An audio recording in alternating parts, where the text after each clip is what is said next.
We're going to solve the equation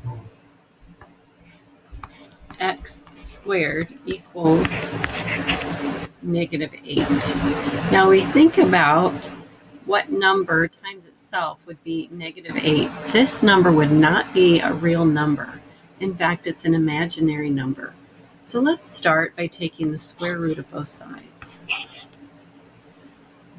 Since we are taking the square root of both sides, we need to put plus or minus on our answer because negative times negative is a positive, just like positive times positive is positive.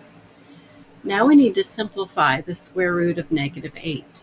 So I'm going to break this down into the square root of -1 times the square root of 8. Now the square root of -1 we can replace with I.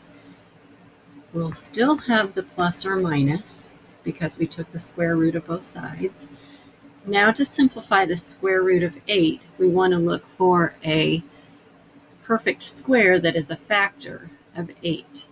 So we can break this number 8 down into 4 times 2. So I'm going to rewrite this as root 4 times root 2.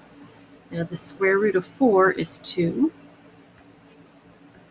So we have 2 root 2. I'm going to put the I in the back because it's more customary to write it that way.